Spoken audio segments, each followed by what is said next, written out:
Doctors वैज्ञानिकगण हमारे बीच उपस्थित हैं। ये आपको वो तकनीकी बताएंगे, वैज्ञानिक तकनीकियाँ बताएंगे जिसके माध्यम से हमारे पशुपालक भाई बहनों की आर्थिक सशक्तिकरण हो सके। तो सबसे पहले मैं अनुरोध करता हूँ डॉक्टर चिराग जी से कि वो हमारे डॉक्टर भी और इस तरीके से कैंप लगा करके भी, ये जो कैंप है दूध को उबालने से उसके जो पोषण तत्व हैं वो खत्म हो जाते हैं, तो कच्चा दूध पीना चाहिए। यही होगा आपके दिमाग में, लोगों ने, बड़े बुजुर्गों ने आपको यही बताया होगा। तो आपको बताऊं, मैं मेन इसी पे आपके साथ डिस्कस करता हूं कि बड़ा महत्वपूर्ण है उस मनुष्य की या उस पशु की रोग प्रतिरोधक क्षमता। आपने देखा अभी बीमारी फैली थी, कोविड आया था, उसमें कई लोग बीमार हुए, कई लोग नहीं भी हुए। तो एक रोग प्रतिरोधक क्षमता थी, जिससे बीमारी जिससे हो पाएगी वो कितना ले पा रहे हैं। तो वो दो चीज़ें जब तक सही है आपको बीमारी नहीं होगी। खुदा न खास्ता या भगवान ना करे जो जानवर है उसको वो बीमारी है, आप वो दूध का सेवन कर रहे हैं जिसको आपने उबाला नहीं है, तो आपने डोज ज़्यादा ले ली तो आप में बीमारी होने के चांसेस बिल्कुल बढ़ जाएंगे। और ये एक संक्रामक रोग है। आपको टेढ़ा कर दीजिए। दूध अगर बह रहा है बहुत तेज़ी से तो इसका ठीक है, एक गिलास में आप दूध लीजिए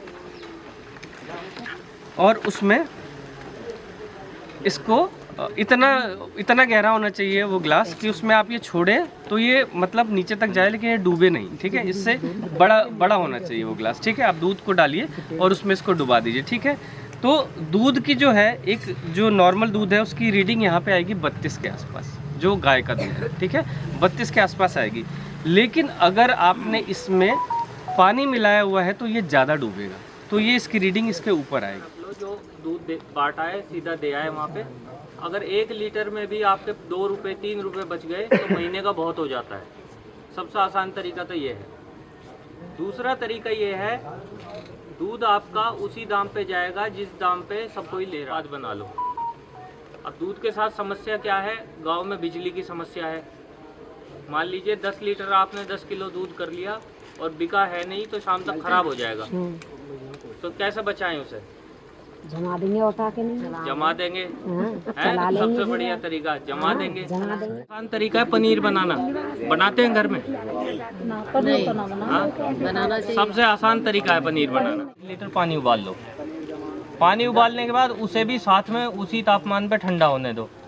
उसमें एक केमिकल आता है, नहीं तो देसी तरीके भी बहुत सारे हैं। एक केमिकल आता है सिट्रिक एसिड, आप 2 चुटकी सिट्रिक एसिड उस पानी में डालो, टाटरी उस पानी में डालो। उबाल रहे हैं, उबलते हुए दूध में नींबू का रस थोड़ा निचोड़ दो तो वो दूध फटेगा, वो भी एक तरीका है। या आप दही जमाते होंगे रेगुलर, दही जमाते हैं, दही का जो पानी है या दही 2 चम्मच डालेंगे तो भी वो फट जाएगा। बात करेंगे तो दूध को हम बोलते हैं संपूर्ण आहार। संपूर्ण आहार क्यों बोलते हैं? क्योंकि इसमें प्रचुर मात्रा में कार्बोहाइड्रेट, प्रोटीन, विटामिन, मिनरल्स पाए जाते हैं, इसीलिए हम इसको बोलते हैं स्वच्छ दूध। स्वच्छ दूध वह होता है जो स्वस्थ एनिमल से दुहा गया हो, ठीक है ना। उसमें धूल, धक्कड़, मक्खी या सूक्ष्म कैसे करें, जहाँ पे जानवर बांधे जाते हैं। अगर हम अपनी गौशाला की बात करें, डेयरी फार्म की बात करें, तो उसमें हम क्या करते हैं, डिटॉल या फिनाल से उसकी धुलाई करते हैं।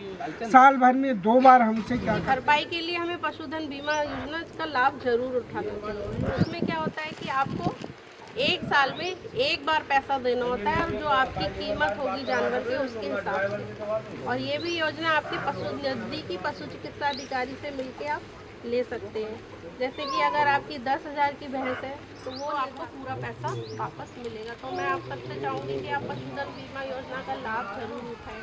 जब हम पशु चिकित्सा अधिकारी को संपर्क करेंगे या विश्वविद्यालय भेजेंगे, इनको संपर्क करेंगे किसी भी पशु चिकित्सा अधिकारी को, तो ये भी आपको मदद कर देंगे किस तरह से।